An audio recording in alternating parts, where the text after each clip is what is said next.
reason why Palmer's is here in the outback of the Philippines basically is to save life and deliver hope to the people.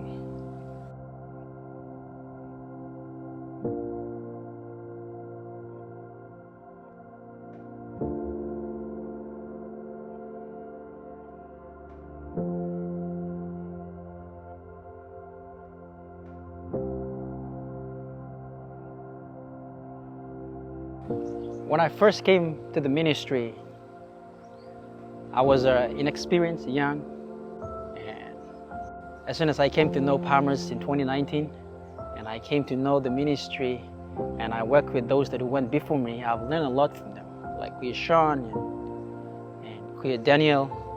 I've learned a lot from them in the process of serving.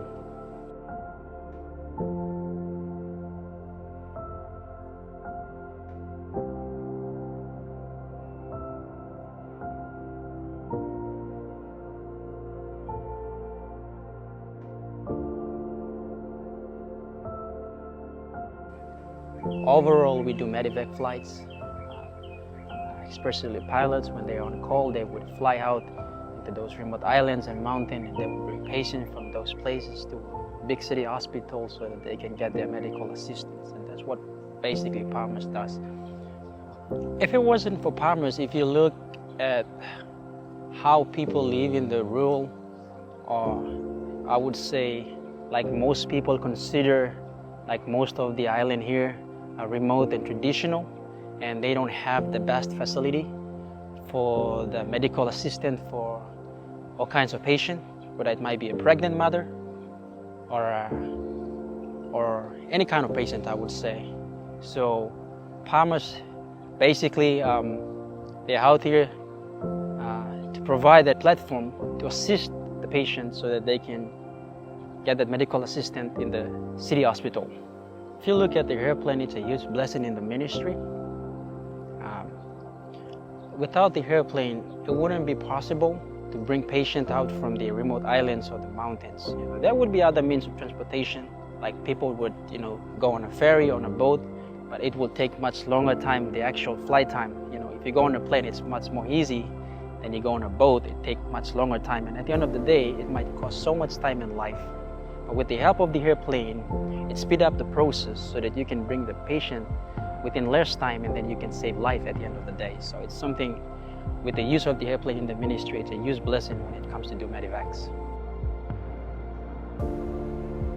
I grew up around, I grew up around a lot of missionary people, especially from the state.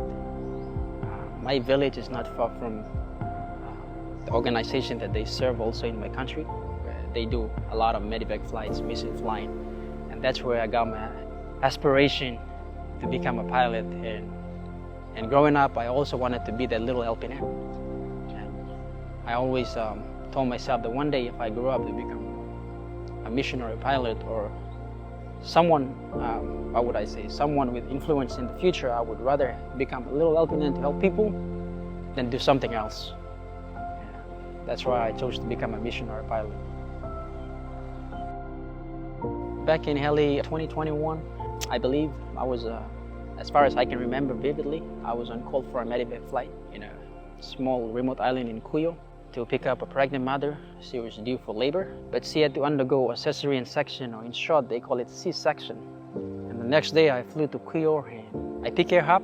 It was during a pandemic, and I transported her back to Puerto Princesa, the city hospital, and she was able to undergo C-section and deliver a healthy baby girl. Looking back, if it wasn't for that flight and service, it wouldn't be possible for the mother and the child. Even though there would be other means of transportation, like they would take ferry or boat, but it would take longer than the actual flight. And at the end of the day, it will cost both life, the mother and the newborn baby. But I thank God that I was available at the time, and with their help and the work of this ministry, we were able to get the work done for God's service. When it comes to work, it's diverse.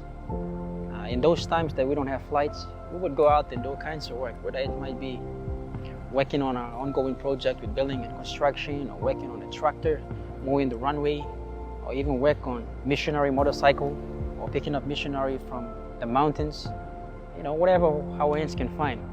And then I also saw the need.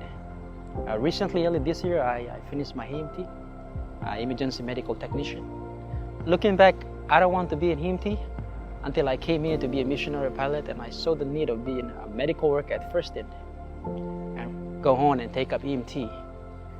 But my long-term goal would be fully equipped in terms of in medic and aviation, and also to be a mechanic by God's grace, so that I can be fully at service in God's ministry, and I can do whatever my hands can find to do, to be that little helping hand to those who are in need, so that I can be able to be a witness and spread love in whoever that I came across.